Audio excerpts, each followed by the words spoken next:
Bu ham tushdi, zikr. Yo'q, zikr tushmadi. Mana bu qayerga shoshasiz? Radar shu yerda turibdi, ko'rinib turibdi-ku. BYD avtomobili Chazor uchib o'tib ketdi. Mana bu ham o'tib ketdi. 74. Mana 74, 78 haydayapti o'rtoqlar. Qaranglar. Rosa tez haydashyapti. Bu samolyot polosasi emas, 71 mana bu. Onyx. Do'stlar, Toshkent shahar Mirobod tumani Nukus ko'chasida mana shunaqa uch oyoq radarlar qo'yilgan. Ehtiyot bo'lamiz. Hozir u tomonda ham yana bittasi turibdi. Bu tomonda mana shu qo'yilgan. Bu yerda 133 ta avtomobil o'tdi. O'shandan ayrimlari radarga tushyapti.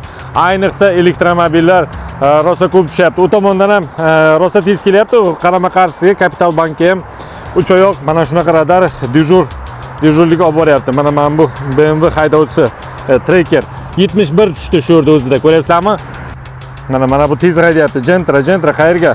Har doimgidek Sparkchilar rosa tez haydaydi. Ana shu tushdi aniq. Bunga tushgan shtrafingizni bekor qilib bo'lmaydi va bu shunga qo'shilib 0.5, 1 yoki 1.5 ballgacha o'zingizga ball ishlab olasiz. Mana bu tushdi, ko'rasizmi? 67 tushdi mana shu avtomobil, elektromobil. Yo'lda u tomonni olmayapti, lekin yo'lda u tomonda Capital Bankda oldida Mirobod bozordan piramidga qarab ketishda yana bitta uch oyoq radar turibdi. Mana bu ham tushib o'tiribdi.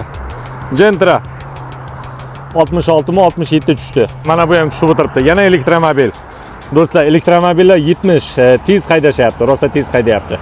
Lekin mana bu tushsa kerak. Aniq. BMW avtomobili 75 yo'lda tushib o'tiribdi, qaranglar. Do'stlar, yo'l patrul xizmati xodimi ham shu yerda turibdi va nazorat qilib boryapti buni ishlashini, boshqa narsalarni. Toshkent shahar Mirobod tumani Nukus ko'chasi Piramid Towerdan Mirobod dehqon bozori yo'nalishida turibdi. Do'stlar, bundan keyin Toshkentda radarlar yana ko'payadi, ayniqsa uch oyoq radarlar va tepada salboda turadigan radarlar ko'payadi. Podpiska bo'lib qo'ying, kanalimizni kuzatib boring. Radarlar haqida birinchi bo'lib ma'lumotlarni chiqarib boramiz, qayerda joylashgani va Telegram kanallarimiz bor. U yerga ham kirsangiz radarlar haqida hamma ma'lumotlar ko'rsatilgan.